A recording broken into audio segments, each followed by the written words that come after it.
YMCA Exeter says Torbay Council's in danger of missing out on millions of pounds of government funding if housing proposals in Paignton can't be agreed on. The charity says there's a real need for more supported accommodation in the town, as there's been a 42% increase in those leaving care over 10 years. One care leaver says similar accommodation in Exeter saved his life. Marina Jenkins reports.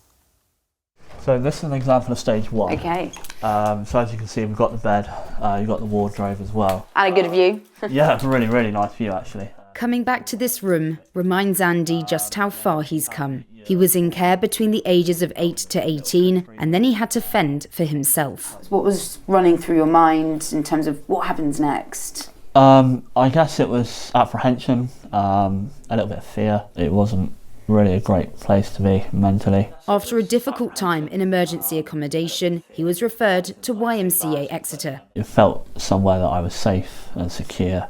I was able to then grow as a person with the help of the YMCA and learn things. It was a sense of having something that was mine. YMCA offers 4 stages of supported accommodation for young people at risk of homelessness. The charity's now been working with Torbay Council to build more units in Paignton. Despite the council being allocated more than £4 million of government funding, YMCA boss Cy Johns says they risk losing this money altogether if plans can't be agreed on by March. I think one of the issues has been around trying to find the actual premises to locate these projects. Really need to be located within the city centre, within the town, where the heart is. And I know that's really difficult because at the moment in Torbay, a lot of that heart is around guest houses. So I think the frustration really is around people's lack of understanding about what these people are like and what they need and what they can bring to a community, as well as the fear of losing a huge amount of investment.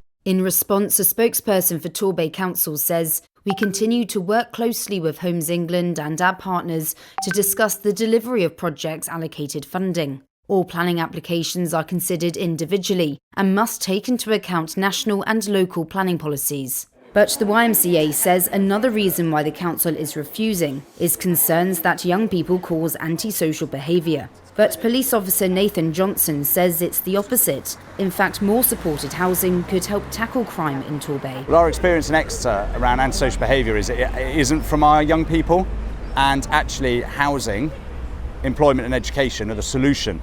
If you've got an issue with volume crime, shoplifting, antisocial behaviour, the more we can employ people and house them, the data tells us the less they'll be stuck in that cycle. The YMCA team has planted 469 flags in Paignton to highlight the number of young people who've been in care and the urgent need for housing. Had it not been for the support you received and the accommodation you're now in, where do you think you might have ended up?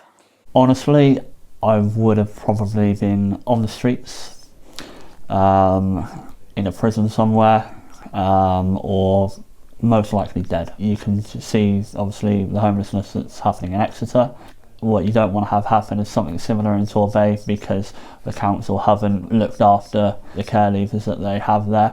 Andy hopes a way forward can be found so that more young people can have the same chance in life as he was given. Marina Jenkins, ITV News, Exeter.